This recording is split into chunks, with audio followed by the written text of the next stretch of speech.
नहीं चलेगी, नहीं चलेगी। योगी मोदी शर्म करो, शर्म करो, शर्म करो। हत्यारों को फांसी दो, फांसी दो। हत्यारों को फांसी दो, फांसी दो। यूपी में राष्ट्रपति शासन लागू करो, लागू करो, लागू करो। यूपी में राष्ट्रपति शासन लागू करो।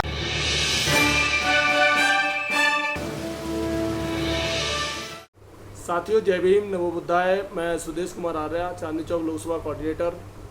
दोस्तों, बड़ा अफसोस, बड़ा दुख और अतिनिंदनीय जो घटनाएं इस देश में हो रही हैं, खासकर महिलाओं के प्रति। देश की आबादी है जो इस देश में नारी शक्ति के रूप से जानी जाती हैं। आप सभी को बड़ा हैरानी होगी कि उत्तर प्रदेश के अलावा जहां कांग्रेस और बीजेपी की सरकारें हैं, वहां पर दलितों और पिछड़ों, गरीब समाज की महिलाओं को टारगेट बनाकर ये मनवादी ताकत के जो सत्ताधारी लोग, संरक्षण के लोग हैं, वो लगातार हम लोगों के ऊपर, हमारी बहन बेटियों के ऊपर अत्याचार, शोषण, बलात्कार कर रहे हैं। आप सभी को पता है, अभी दिल दहलाने वाली घटना 14 सितंबर को हाथरस से हम लोगों के सामने आई। वैसे तो अनगिनत अपराध और बलात्कार उत्तर प्रदेश में आम हो चुके हैं, क्योंकि वहाँ बहन बेटियाँ सुरक्षित नहीं हैं। तमाम सरकार के जो दावे हैं, वादे हैं, वो सारे खत्म और खोखले हैं, क्योंकि उनकी क्राइम रिपोर्ट और डाटा जो कहती है कि महिलाओं पर सबसे ज़्यादा अत्याचार, शोषण, बलात्कार की जो घटनाएं हैं, वो योगी आदित्यनाथ के संरक्षण में पल रहे गुंडों द्वारा हैं। और योगी आदित्यनाथ उन गुंडों को बेलगाम करके उत्तर प्रदेश में खुलेआम इस तरह की जघन्य अपराध करने के लिए, मनमानी करने के लिए छोड़ दिया है। आप सभी को पता है, हाथरस जो बहुत दिल्ली के पास है, लगभग 150 किलोमीटर के आसपास, और वहाँ जो दिल्ली के इतने करीब होने के बावजूद भी जो गुंडे, माफिया और प्रशासन है, वो पूरी तरह सरकार उन माफियों के अधीन हो रखा है। हाथरस में जो घटना घटित हुई है, वो पूरे देश के लिए, पूरे विश्व के लिए शर्मसार करने वाली है, क्योंकि एक बच्चा जो 18-19 साल का था, कि अपने माँ बाप के साथ खेत पे गया था, उसको चुपके से खींचकर उस बच्ची के साथ बलात्कार किया, उसकी गर्दन तोड़ दी, उसकी रीढ़ की हड्डी तोड़ दी, उसकी जीभ तक काट ली। और ये सारे साक्ष्य उस बच्चे ने अपने जुबान से अपने कबूले हैं। उसके बाद भी पुलिस प्रशासन ने पूरी तरह लापरवाही करते हुए लगभग 15 दिन तक इस घटना को दबा के रखा। आप सभी को पता है कि इस घटना पर तमाम लोग खड़े हुए, राजनीतिक लोग खड़े हुए, सामाजिक लोग खड़े हुए, तब जाके सरकार की आँख खुली और उनको सरकारों के दबाव में, विपक्ष के दबाव में आकर, खासकर जब माननीय बहन कुमारी मायावती जी ने सरकार को चेताया और कहा कि इस तरह की घटनाएं जो हुई है, उसमें अगर कानूनी प्रक्रियाओं से नहीं गुजरा गया तो ये ठीक नहीं होगा। तो उस पीड़िता के लिए सरकार को चेतना पड़ा और 4 जो अपराधी थे उनको गिरफ्तार करना पड़ा।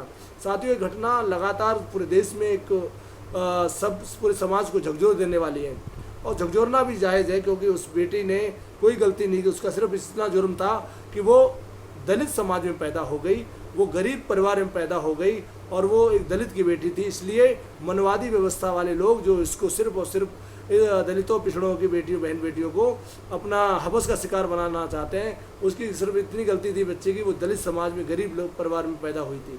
साथियों, ये घटना पूरे देश को झकझोर रही है। सभी लोग इस घटना पर अपनी प्रतिक्रिया दे रहे हैं, सभी लोग अपने अपनी तरह से इस पर प्रोटेस्ट कर रहे हैं, आवाज़ उठा रहे हैं, लेकिन प्रशासन ने जो किया वो आप सभी से छुपा नहीं है। किस तरह प्रशासन ने आनन फानन में उत्तर प्रदेश के असन मेडिकल कॉलेज से दिल्ली रेफर किया, और यहाँ उसकी हालत और ख़राब होने की वजह से वो बच्ची ने इस संघर्ष करते हुए इस जीवन को छोड़ दिया।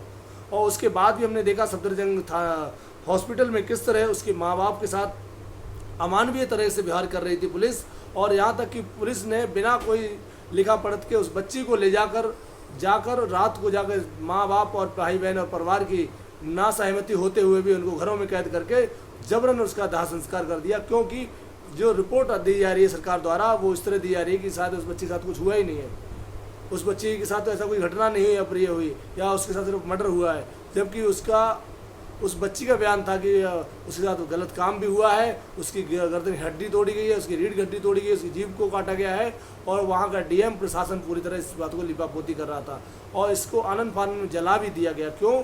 क्योंकि उसके साक्ष्य खत्म करने थे प्रशासन को। ये सब योगी आदित्यनाथ के सह पर और वहाँ के माफिया गुंडों ने किया है।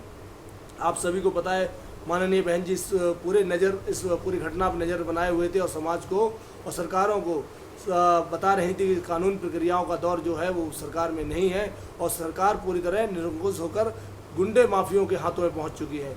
माननीय बहन जी ने यहाँ तक कहा कि अगर योगी आदित्यनाथ जी से सरकार नहीं संभलती है तो इस्तीफा दे दे और वो जाके मठ में बैठे। बिल्कुल ठीक बात है योगी आदित्यनाथ जी, आपको सरकार चलाने का हुनर नहीं, आप में कानून व्यवस्था संभालने का हुनर नहीं, आपको बहन बेटियों के सम्मान का हुनर नहीं है, तो आपको घंटा बजाने का हुनर है, वही आप करिएगा। आपको या तो जाके गोरखपुर बैठिए या फिर राम मंदिर का जाके घंटा बजाइए। साथियों, ये दुर्भाग्यपूर्ण है कि एक पुरुष जो खुद एक महिला की कोख से जन्म लेता है और इतने बड़े प्रशासनिक पद पर होने के बाद भी, इतनी सत्ता में होने के बावजूद भी योगी आदित्यनाथ को शर्म नहीं आ रही कि वो खुद एक माँ से पैदा हुआ, कोख से है, एक महिला से पैदा हुआ है, कि अब महिला की इज्जत करना, महिलाओं को सम्मान देना, उनको न्याय व्यवस्था में उनको स्थान दिलवाना या उनके प्रति संवेदनशील होना क्या एक पुरुष के लिए जरूरी नहीं है। साथियों, इन सभी लोगों ने, जो योगी आदित्यनाथ और उनकी सरकारों ने उस बालिका के साथ मुझे लगता है कई बार शोषण किया और उसको जलाया गया, उसको मारा गया, उसके परिवार को दहशत में डाला गया। ये तमाम घटनाएं आपको उत्तर प्रदेश और पूरे आसपास की जगह देखने को मिल रही हैं। लोग रोषित हैं, लोग आक्रोशित हैं, लोग परेशान हैं। माननीय बहन जी ने बड़ा सूझबूझ से कहा कि अगर उत्तर प्रदेश नहीं संभला तो वहाँ पर राष्ट्रपति शासन लगाना चाहिए। अगर प्रधानमंत्री जी जो लगातार किसी भी छोटी घटना पर, चाहे किसी के क्रिकेटर की वाइफ को बच्चा होने वाला हो या कुछ और होने वाला, तुरंत ट्वीट करते हैं, लेकिन ऐसी संवेदनशील घटना जिसमें एक बेटी की मृत्यु हुई है, मारा गया है, उसको सरकार प्रशासन द्वारा और सरकारी तंत्र द्वारा मारा गया है, उस पर एक बार भी ट्वीट या रिएक्ट नहीं करते हैं।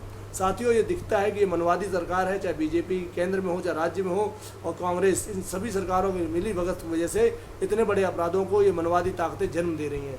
ऐसे लोगों को हम लोग मांग करते हैं, जिन लोगों ने अपराध किए उनको तुरंत फांसी की सजा हो, और जो लोग प्रशासनिक तौर पर इस लीपापोती में लगे थे उन पर भी सरकारी कठोरी का कार्रवाई हो, उनको भी जेल में भेजा जाए। साथियों, जब तक आवाज़ नहीं उठाएंगे तब तक हम लोग हमारे इन बहन बेटियों की इज्जत आबरू सुरक्षित नहीं रहेगी। हम भी चाहते हैं कि उत्तर प्रदेश की सरकार बर्खास्त हो और वहाँ पर लॉ एंड ऑर्डर के तहत वहाँ पर राष्ट्रपति शासन लगाया जाए, जिससे देश में अमन चमन रहे। साथियों, आप सभी लोग उस हाथरस की बेटी के लिए आवाज़ उठाइएगा। आज जिस तरह बहन जी का विपक्ष एकजुट हुआ इस संवेदनशील मामले पर, मानवीय मामले पर, वो सभी बहुत अच्छा संकेत है और हमें लगता है उस बच्चे को न्याय जरूर मिलेगा। साथियों, आवाज़ बुलंद रखिए जुल्म के खिलाफ। अगर आपके लफ्ज़ खामोश रहे तो आने वाली पीढ़ी हमको माफ़ नहीं करेगी। जय भीम, नमो बुद्धाय। अगर आप चाहते हैं गरीब हर वंचित इंसान की आवाज आप तक पहुंचे तो हमारे चैनल को सब्सक्राइब करें और बेल आइकन का बटन दबाना ना भूलें। देखते रहिए बहुजन न्यूज।